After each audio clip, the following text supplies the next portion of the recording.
ఈ కార్యక్రమాన్ని మీకు సమర్పిస్తున్న వారు MDH గరం మసాలా. ఆరోగ్యం ఇంకా న్యూట్రిషన్ దొరికే బాడీ స్ట్రాంగ్ గా అవుతుంది. కొంచెం తింటే కడుపు నిండా డైజెషన్ బాగా అవుతుంది. MDH సోయా టీ అసలైన ప్రోటీన్. నమస్తే, welcome to in report. Munugode MLA Komatireddy Rajagopal Reddy సంచలన నిర్ణయం తీసుకున్నారా? త్వరలోనే ఆయన కొత్త పార్టీ పెట్టబోతున్నారా? తమిళనాడులో TVK విజయ్ తరహాలో తెలంగాణలో అధికారం దక్కించుకోవాలని లెక్కలు వేసుకుంటున్నారా? మంత్రి పదవి రాలేదన్న ఆవేదనతోనే కొత్త పార్టీ పెట్టేందుకు రెడీ అవుతున్నారా? అటు రాజగోపాల్ రెడ్డి నిర్ణయంపై కాంగ్రెస్ పార్టీలోనూ హాట్ చర్చ జరుగుతోందా?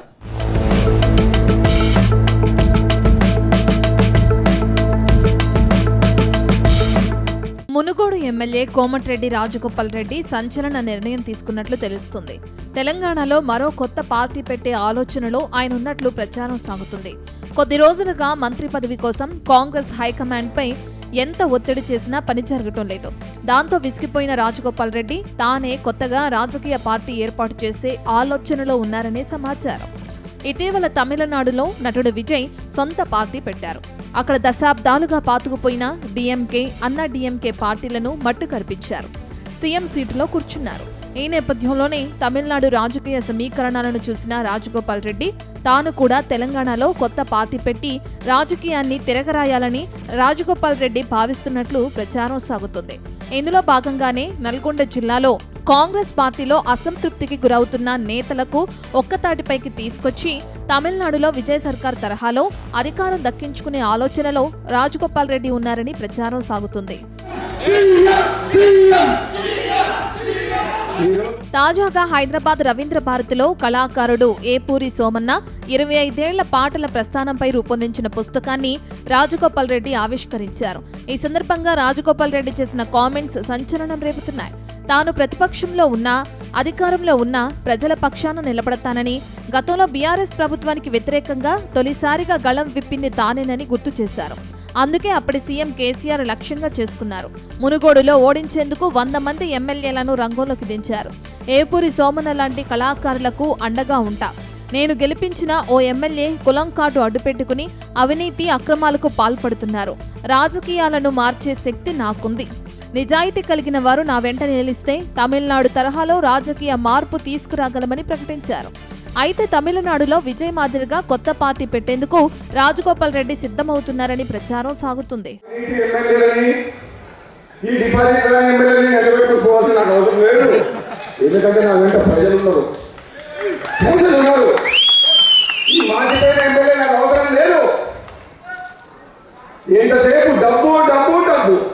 పదవి గెలిపించిన ప్రజలు గాలి కొదిలేసి అధికారం ఉన్న దగ్గర పోయి కాలు నొక్కి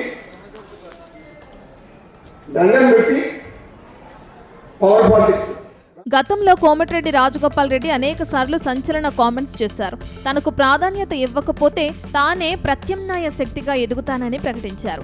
BRS ను క్షేత్రస్థాయిలో గట్టిగా ఎదుర్కొన్న అసలైన నాయకుడిని తానేనని ప్రకటించారు. అయితే రాజగోపాల్ రెడ్డి గనుక నిజంగానే సొంత పార్టీ పెట్టే సాహసం చేస్తే అది ఆయన పొలిటికల్ కెరీర్లోనే ఒక పెద్ద మలుపు అవుతుందని అంటున్నారు. గతంలో ఆయన కాంగ్రెస్ ను వీడి అత్యంత ప్రతిష్టాత్మకంగా జరిగిన మునుగోడు ఉప ఎన్నికలో బీజేపీ తరపున పోటీ చేసి ఓటమిని చవిచూశారు.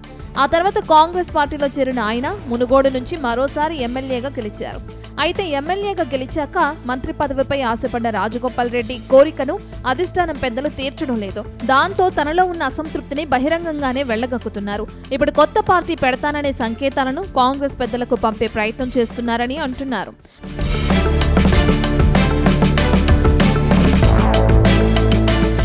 ప్రస్తుతం రాజగోపాల్ రెడ్డి కామెంట్స్ కాంగ్రెస్ పార్టీలో దుమారం రేపుతున్నాయి. దాంతో ఈ విషయంపై TPCC చీఫ్ మహేష్ కుమార్ గౌడ్ స్పందించారు. మునుగోడు ఎమ్మెల్యే కోమటిరెడ్డి రాజగోపాల్ రెడ్డి కామెంట్స్ కాంగ్రెస్ పార్టీకి తీవ్ర నష్టం కలిగిస్తున్నాయని మండిపడ్డారు. కాంగ్రెస్ పార్టీలో క్రమశిక్షణకే ముఖ్యమన్న TPCC చీఫ్ పార్టీ లైన్ తప్పి ఎవరు మాట్లాడినా చర్యలు తీసుకుంటామని స్పష్టం చేశారు.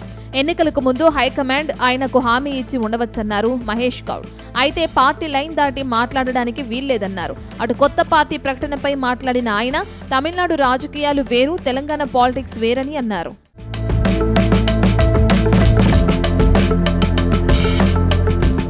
మొత్తం మీద ఎమ్మెల్యే రాజగోపాల్ రెడ్డి కామెంట్స్ కాంగ్రెస్ ప్రభుత్వంపై, కాంగ్రెస్ అధిష్టానంపై ఒత్తిడి పెంచి మంత్రి పదవి సాధించుకోవడానికి ఆడుతున్న పక్కా బ్లాక్ మెయిలింగ్ చర్చ అన్న టాక్ వినిపిస్తుంది.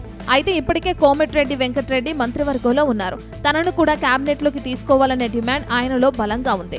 అందుకే పార్టీ వీడతాననో లేదా కొత్త పార్టీ పెడతాననో బెదిరింపు ధోరణి ప్రదర్శిస్తున్నారని టాక్ సైతం వినిపిస్తుంది. చూడాలి మరి రాజగోపాల్ రెడ్డి కొత్త పార్టీ పెడతారా, ఆలోపే కాంగ్రెస్ పెద్దలు ఆయనకు మంత్రి పదవి ఇస్తారా అనేది మాత్రం త్వరలోనే తేలనుంది.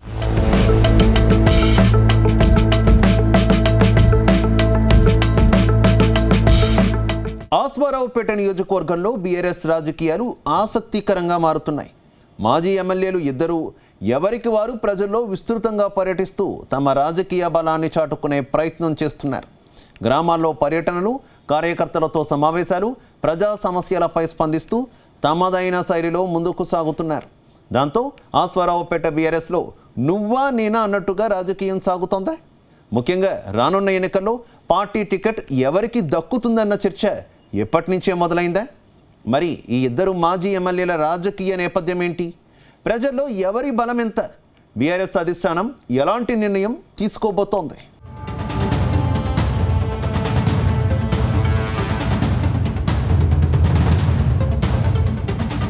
ఉమ్మడి ఖమ్మం జిల్లాలో బీఆర్ఎస్ పార్టీకి బలం అంతంత మాత్రమే. తెలంగాణ వచ్చాక జిల్లాలో కారు పార్టీ బలోపేతం పెంచేందుకు కేసీఆర్ గట్టిగానే ప్రయత్నించారు. ఇతర పార్టీలో చేరిన నేతలను కారు ఎక్కించి 10 ఏళ్లు పాలన సాగించారు. బీఆర్ఎస్ పార్టీ అధికారంలో ఉండగా ఖమ్మం జిల్లాలో కారు పార్టీకి తిరుగులేదు. కానీ గత అసెంబ్లీ ఎన్నికల్లో కారు పార్టీని పక్కన పెట్టిన జిల్లా ప్రజలు కాంగ్రెస్ పార్టీకి భారీ మెజారిటీ ఇచ్చారు. జిల్లాలో మొత్తం 10 నియోజకవర్గాలుండగా 8 నియోజకవర్గాలలో కాంగ్రెస్ ఎమ్మెల్యేలను గెలిపించారు. కేవలం భద్రాచలంలో బీఆర్ఎస్ ఎమ్మెల్యే తెల్లం వెంకట్రావు గెలవగా ఆయన కూడా కాంగ్రెస్ పార్టీలో చేరిపోయారు. ఇక కొత్తగూడెంలో మిత్రపక్షాల అభ్యర్థిగా పోటీలో దిగిన కూనంనేని సాంబశివరావు సైతం భారీ మెజారిటీతో విజయం సాధించారు. ఎప్పుడైతే బీఆర్ఎస్ పార్టీ అధికారానికి దూరమైందో ఆ తర్వాత జిల్లాలో గులాబీ లీడర్లు సైలెంట్ అయ్యారు. మరికొందరు నేతలు ఇప్పుడిప్పుడే యాక్టివ్ అవుతున్నారు. ఇందులో అశ్వరావుపేట కూడా ఒకటి. ఇక్కడ ఇద్దరు గులాబీ లీడర్లు యాక్టివ్ కావడమే హైకమాండ్కు తలనొప్పిగా మారుతోంది.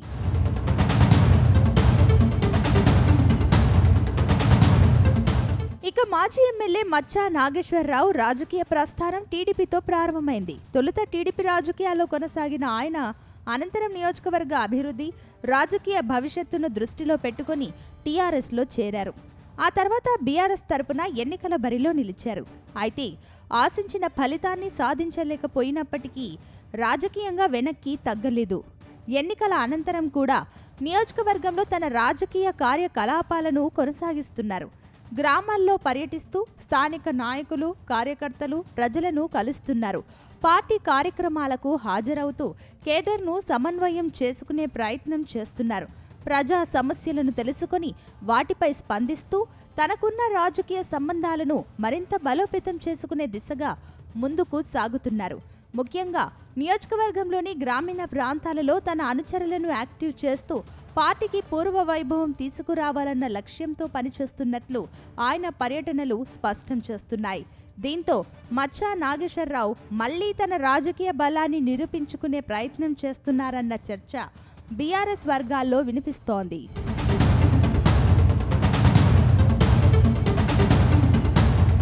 మరోవైపు తాటి వెంకటేశ్వర్లు కూడా అశ్వరావుపేట రాజకీయాల్లో కీలక నేతగా కొనసాగుతున్నారు. ఉమ్మడి బూర్గంపాడు నియోజకవర్గం నుంచి టీడీపీ అభ్యర్థిగా పోటీ చేసి విజయం సాధించిన తాటి వెంకటేశ్వర్లు అనంతరం అశ్వరావుపేట నియోజకవర్గం నుంచి వైఎస్ఆర్ కాంగ్రెస్ పార్టీ తరపున పోటీ చేశారు. వివిధ రాజకీయ పార్టీలలో పనిచేసిన అనుభవం ఉండడంతో నియోజకవర్గ రాజకీయాలపైన ఆయనకు మంచి అవగాహన ఉంది. ప్రస్తుతం బీఆర్ఎస్లో కొనసాగుతున్న తాటి వెంకటేశ్వర్లు కూడా ప్రజల్లో విస్తృతంగా పర్యటిస్తున్నారు. గ్రామాల్లో కార్యకర్తలను కలుస్తూ స్థానిక సమస్యలను తెలుసుకుంటూ పార్టీ శ్రేణులతో సమావేశాలు నిర్వహిస్తూ తన రాజకీయ ఉనికిని మరింత బలోపేతం చేసుకునే ప్రయత్నం చేస్తున్నారు. ముఖ్యంగా కేడర్ను తన వైపు సమీకరించడంతో పాటుగా గ్రామ స్థాయిలో పార్టీకి బలం పెంచేందుకు ప్రయత్నిస్తున్న పరిస్థితి కనిపిస్తోంది. దీంతో ఒకే పార్టీలో ఉన్నప్పటికీ మచ్చా నాగేశ్వరరావు, తాటి వెంకటేశ్వర్లు ఎవరికి వారుగా ప్రజల్లోకి వెళ్లడం ఇప్పుడు అశ్వరావుపేట రాజకీయాల్లో చర్చనీయాంశంగా మారింది. ఇద్దరు నేతల పర్యటనలకు కార్యకర్తల స్పందన ఎలా ఉంది? ఎవరి వెంట ఎంతమంది నాయకులు కార్యకర్తలున్నారు? ప్రజల్లో ఎవరికి ప్రభావం ఎక్కువ అన్న దానిపైన రాజకీయ వర్గాలలో ఆసక్తికరమైన చర్చ సాగుతోంది.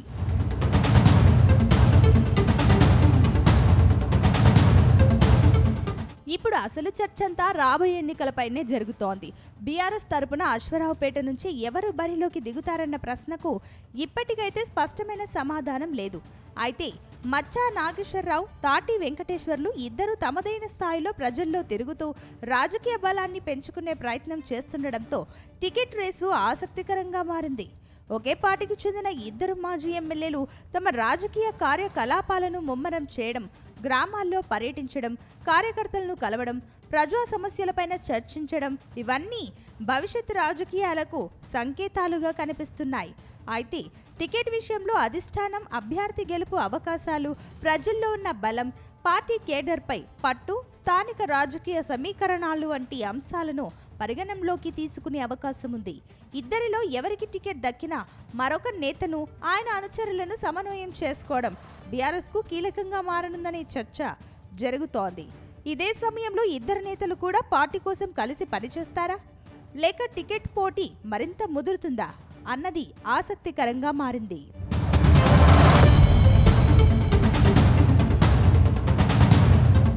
మొత్తం మీద అశ్వరావుపేటలో బీఆర్ఎస్ రాజకీయ సమీకరణాలు వేగంగా మారుతున్నాయి.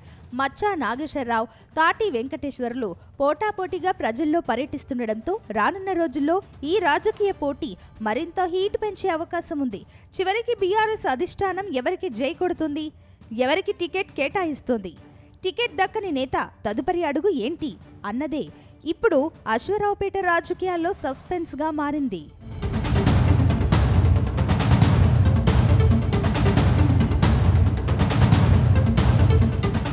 కాకినాడ జిల్లా అభివృద్ధిలో పవన్ కళ్యాణ్ మార్కు కనిపిస్తుందా? పిఠాపురం అభివృద్ధి కోసం కోట్ల రూపాయల నిధులు సాధిస్తున్నారా? ఇటీవలే ఉప్పాడను సముద్ర కోత నుంచి రక్షించేందుకు ప్లాన్ దాదాపు 230 కోట్ల రూపాయలు సాధించారు. అటు మత్స్యకారులను ఆదుకునేందుకు అన్ని విధాల చర్యలు తీసుకుంటున్నారు. అంతకుముందు పిఠాపురం డెవలప్మెంట్ కార్పొరేషన్ సైతం ఏర్పాటు చేశారు. ఇప్పుడు ఆలయాల అభివృద్ధికి నిధులు కేటాయించారు.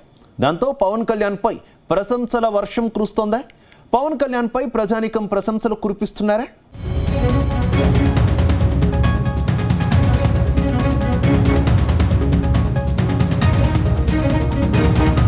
కాకినాడ జిల్లా పిఠాపురం నియోజకవర్గం డిప్యూటీ సీఎం పవన్ కళ్యాణ్ అడ్డా.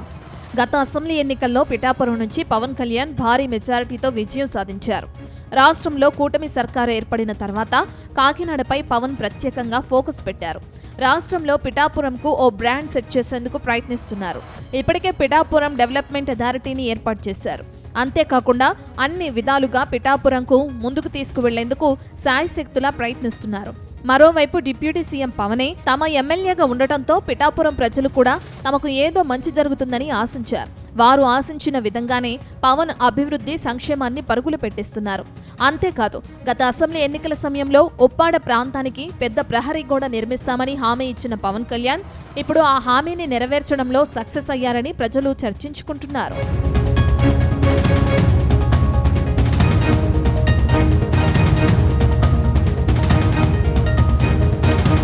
పిఠాపురం నియోజకవర్గం పరిధిలోని ఉప్పాడ, కొత్తపల్లి పూర్తిగా మత్స్యకార గ్రామాలు ఉన్న ప్రాంతం. గతంలో ఉప్పాడ సముద్రపు కోతకు గురై 3 కిలోమీటర్లకు పైగా గంగమ్మ తల్లి ఒడిలో కలిసిపోయింది. గత యూపీఏ ప్రభుత్వంలో కాకినాడ ఎంపీ, కేంద్ర మంత్రిగా పనిచేసిన పల్లంరాజు ఊరిపైకి కెరటాలు రాకుండా సముద్రం వెంబడి జియో ట్యూబ్ వాల్ నిర్మించారు. ఇప్పుడు ఆ వాల్ పూర్తిగా కొట్టుకుపోయింది. 2024 ఎన్నికల్లో ఇక్కడి నుంచి పోటీ చేసిన పవన్ కళ్యాణ్ తనను గెలిపిస్తే ఉప్పాడ సముద్రంలో కలిసిపోకుండా ఉప్పాడను కాపాడతానని హామీ ఇచ్చారు. ఇచ్చిన మాట ప్రకారం కేంద్రంతో మాట్లాడి 300 కోట్ల రూపాయలకు పైగా నిధులు కూడా మంజూరు చేయించారు. దాంతో సముద్ర కోతతో తీవ్రంగా దెబ్బతింటున్న ఉప్పాడ తీర ప్రాంత పరిరక్షణలో కీలక ముందడుగు పడింది. కాకినాడ జిల్లా పిఠాపురం నియోజకవర్గంలో ఈ తీర ప్రాంత రక్షణ, గోడ నిర్మాణానికి అవసరమైన డిజైన్, సమగ్ర ప్రాజెక్టు రిపోర్ట్, సాంకేతిక పర్యవేక్షణ బాధ్యతలను ఐఐటి మద్రాసుకు అప్పగిస్తూ డిప్యూటీ సీఎం పవన్ కళ్యాణ్ సమక్షంలో మంగళగిరి క్యాంపు కార్యాలయంలో అవగాహన ఒప్పందం కుదిరింది. 323 కోట్ల రూపాయలతో ఈ తీర ప్రాంత రక్షణ గోడ నిర్మాణం కానుంది. కేంద్ర ప్రభుత్వ విపత్తు నిర్వహణ నిధి ఆమోదంతో చేపట్టనున్న ఈ ప్రతిష్టాత్మక ప్రాజెక్టుకు రాష్ట్ర విపత్తు నిర్వహణ సంస్థ నోడల్ ఏజెన్సీగా వ్యవహరించనుంది. నిర్మాణ పనులను క్షేత్రస్థాయిలో అమలు చేసే ఎగ్జిక్యూటివ్ ఏజెన్సీగా ఏపీ మ్యారిటైమ్ బోర్డు బాధ్యతలు నిర్వహించనుంది.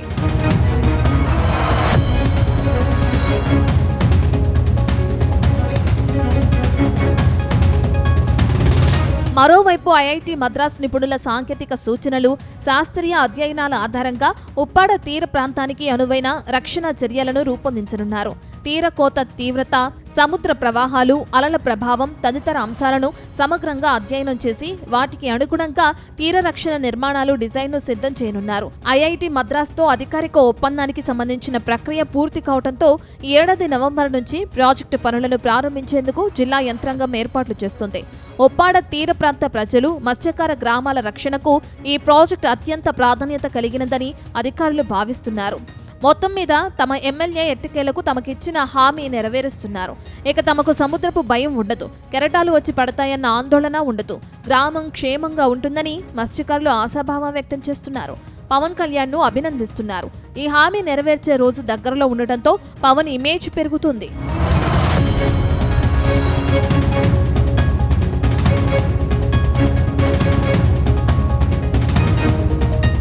తిరుపతి నియోజకవర్గంలో రాజకీయ వాతావరణం క్రమంగా వేడెక్కుతోందా? అధికార టీడీపీ, ప్రతిపక్ష వైసీపీ నేతల మధ్య విమర్శలు, ప్రతి విమర్శలు ఇప్పుడు రాజకీయ చర్చకు కేంద్రంగా మారాయి. ఒకవైపు ఉమ్మడి చిత్తూరు జిల్లా వైసీపీ ఇన్ఛార్జ్ భూమన కరుణాకర్ రెడ్డి, మరోవైపు తిరుపతి నియోజకవర్గ వైసీపీ ఇన్ఛార్జ్ భూమన అభినయ్ రెడ్డి వైసీపీ తరపున తమ వాదనను వినిపిస్తుండగా, టీడీపీ తిరుపతి నియోజకవర్గ ఇన్ఛార్జ్ జేబీ శ్రీనివాస్ టీడీపీ తరపున కౌంటర్ ఇస్తున్నారు. అసలు ఈ రాజకీయ మాటల యుద్ధానికి కారణమేంటి? ఇరు పార్టీల నేతలు ఏం చెబుతున్నారు? ఈ విమర్శలు తిరుపతి రాజకీయాలపై ఎలాంటి ప్రభావం చూపుతున్నాయో ఈ స్టోరీలో చూసేద్దామా?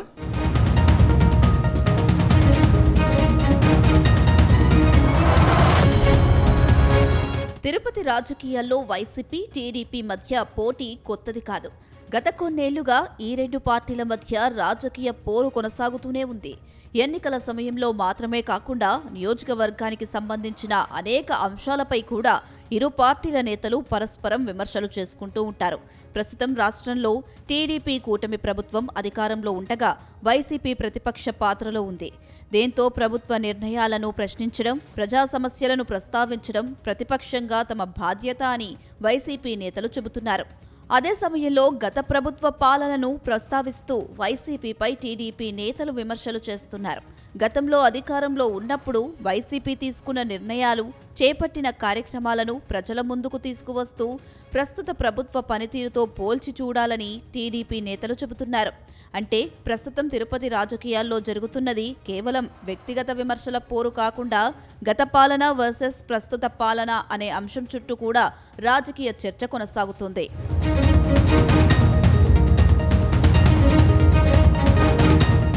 ఇక ఉమ్మడి చిత్తూరు జిల్లా వైసీపీ ఇన్ఛార్జ్ భూమన కరుణాకర్ రెడ్డి తిరుపతి రాజకీయాలలో సుదీర్ఘ అనుభవమున్న నాయకుడిగా వైసీపీ తరపున తన వాదనను బలంగా వినిపిస్తున్నారు.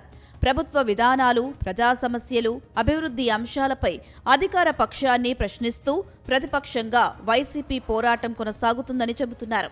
అదే సమయంలో తమ హయాంలో చేపట్టిన అభివృద్ధి కార్యక్రమాలను ప్రస్తావిస్తూ ప్రస్తుతం వాటి పరిస్థితి ఏంటి అనే అంశంపై కూడా ప్రశ్నలు సంధిస్తున్నారు. మరోవైపు తిరుపతి నియోజకవర్గ వైసీపీ ఇన్ఛార్జ్ భూమన అభినయ్ రెడ్డి కూడా స్థానిక రాజకీయాలలో చురుగ్గా వ్యవహరిస్తున్నారు. నియోజకవర్గ ప్రజలకు సంబంధించిన సమస్యలు, అభివృద్ధి అంశాలు, ప్రభుత్వ విధానాలపై తన అభిప్రాయాలను వ్యక్తం చేస్తున్నారు. ప్రజల తరపున ప్రశ్నించే విషయంలో వైసీపీ వెనక్కి తగ్గదని, అధికార పక్షం ప్రజా సమస్యలకు సమాధానం చెప్పాల్సిన బాధ్యత ఉందని వైసీపీ వర్గాలు చెబుతున్నాయి. గత 2 సంవత్సరాలుగా నేను చంద్రబాబు నాయుడు గారి విధానాలని, ఈ కూటమి ప్రభుత్వం యొక్క దాష్టీకాలని చాలా నిరసిస్తున్నటువంటి కారణంగా, వ్యతిరేకిస్తున్న కారణంగా చంద్రబాబు నాయుడు గారు కూటమి ప్రభుత్వం ఆ ద్వేషంతో నా మీద ప్రతీకారం తీర్చుకోవటానికి, పగ తీర్చుకోవటానికి అన్నట్లుగా ఈ సందర్భంగా ప్రతిన తీసుకున్నాం. మీ తప్పులను మీ మోసాలని, మీ దౌర్జన్యాలని మీరు ఏ రకమైనటువంటి ఆటంకాలు కల్పించినా ఏ మాత్రము కూడా వెరవకుండా మా నాయకుడి కోసమని పని చేస్తూనే ఉంటాము అనని, ఆ స్థలాలే కాదు ఏమైనా సరే నా ఇల్లు కూడా వచ్చి కొట్టేసుకోండి, వెరిసే ప్రసక్తే లేదు, తగ్గే ప్రసక్తి అంతకంటే లేదు అని ఈ ప్రభుత్వానికి హెచ్చరిస్తున్నా. అటు వైసీపీ నేతల విమర్శలకు టీడీపీ నుంచి కూడా గట్టి స్పందనే వస్తుంది. టీడీపీ తిరుపతి నియోజకవర్గ ఇన్ఛార్జ్ జేబీ శ్రీనివాస్ వైసీపీ నేతల వ్యాఖ్యలకు కౌంటర్ ఇస్తున్నారు. గతంలో వైసీపీ అధికారంలో ఉన్న సమయంలో జరిగిన పాలనను ప్రజలు చూశారని, ఇప్పుడు కూటమి ప్రభుత్వం చేపడుతున్న కార్యక్రమాలను కూడా ప్రజలు గమనిస్తున్నారని టీడీపీ వర్గాలు అంటున్నాయి. గత ప్రభుత్వంపై విమర్శలు చేయడానికి ముందు గత 5 ఏళ్ల పాలనలో జరిగిన విషయాలను కూడా వైసీపీ నేతలు గుర్తు చేసుకోవాలని టీడీపీ నేతలు అంటున్నారు. ఇక్కడే తిరుపతి రాజకీయాల్లో ప్రధాన చర్చ మొదలవుతుంది. ఒకవైపు వైసీపీ ప్రస్తుత ప్రభుత్వంపై ప్రశ్నలు సంధిస్తుంటే, మరోవైపు టీడీపీ గత వైసీపీ పాలనను ప్రస్తావిస్తూ కౌంటర్ ఇస్తుంది. ఒక పార్టీ నుంచి ఆరోపణ వస్తే మరో పార్టీ నుంచి వెంటనే స్పందన రావడం, ఆ స్పందనకు మళ్లీ మరో వాదన రావడంతో గత వారం రోజులుగా రాజకీయ వాతావరణం మరింత వేడెక్కింది. అయితే ఈ మొత్తం రాజకీయ పరిణామాలలో ప్రజా సమస్యలు కూడా కీలకంగా మారుతున్నాయి. తిరుపతి నగరానికి ఉన్న ప్రత్యేకత దృష్ట్యా మౌలిక వసతులు, ట్రాఫిక్ సమస్యలు, పారిశుద్ధ్యం, తాగునీరు, రహదారులు, డ్రైనేజీ, పర్యాటక, ఆధ్యాత్మిక రంగాలకు సంబంధించిన అంశాలపై ప్రజలు ఎప్పటికప్పుడు ప్రభుత్వాల నుంచి పరిష్కారాలను ఆశిస్తున్నారు. అందుకే రాజకీయ పార్టీలు చేసే విమర్శలు కేవలం రాజకీయ ఆరోపణలకే పరిమితం కాకుండా ప్రజా సమస్యల పరిష్కారం దిశగా ఉండాలని స్థానికులు కోరుకుంటున్నారు.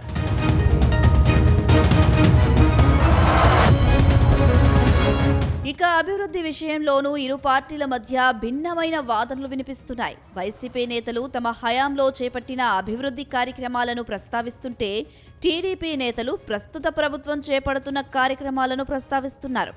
ఎవరి హయాంలో ఏం జరిగింది, ప్రస్తుతం ఏం జరుగుతోంది, ఏ పనులు పూర్తయ్యాయి, ఏ సమస్యలు ఇంకా పరిష్కారం కావాల్సి ఉంది అనే అంశాలపై ప్రజల్లో చర్చ జరుగుతుంది.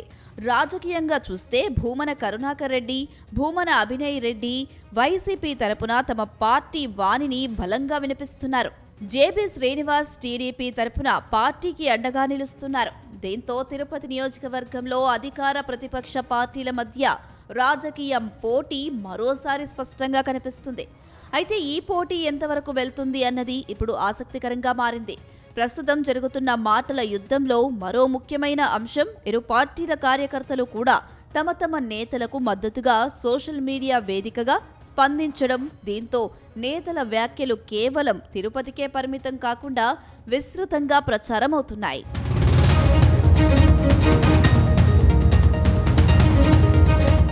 ఏది ఏమైనా ప్రస్తుతం తిరుపతి రాజకీయాల్లో భూమన కరుణాకర్ రెడ్డి, భూమన అభినయ్ రెడ్డి, జేబీ శ్రీనివాస్ చుట్టూ రాజకీయ చర్చ కొనసాగుతుంది. 3 వర్గాలు తమ తమ రాజకీయ వాదనలను ప్రజల్లోకి తీసుకువెళ్లే ప్రయత్నం చేస్తున్నాయి. ప్రస్తుతం తిరుపతి నియోజకవర్గంలో కొనసాగుతున్న రాజకీయ మాటల యుద్ధం ఇప్పుడు హాట్ టాపిక్గా మారింది. ఉమ్మడి చిత్తూరు జిల్లా వైసీపీ ఇన్ఛార్జ్ భూమన కరుణాకర్ రెడ్డి, తిరుపతి నియోజకవర్గ వైసీపీ ఇన్ఛార్జ్ భూమన అభినయ్ రెడ్డి వైసీపీ తరపున ప్రభుత్వాన్ని ప్రశ్నిస్తుండగా, టీడీపీ తిరుపతి నియోజకవర్గ ఇన్ఛార్జ్ జేబీ శ్రీనివాస్ టీడీపీ తరపున కౌంటర్ ఇస్తున్నారు. అయితే విమర్శలు ప్రతివిమర్శలు మరింత పెరుగుతాయా, లేక ప్రజా సమస్యలే రాజకీయ పోరాటానికి కేంద్ర బిందువుగా మారుతాయా? రానున్న రోజుల్లో తిరుపతి రాజకీయాలు ఎలాంటి మలుపులు తిరుగుతాయో చూడాలి.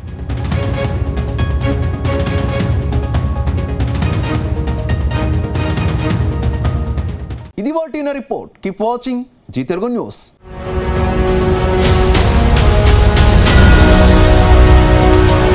ఈ కార్యక్రమాన్ని మీకు సమర్పించిన వారు MDH గరం మసాలా, MDH దమాలు, దాల్ తడకా మరియు మష్రూమ్ మసాలా. MDH తో భోజనం ఎల్లప్పుడూ రుచికరం. MDH సదా మీకు కొత్త రుచినివ్వడానికి తయారుగా ఉంటుంది.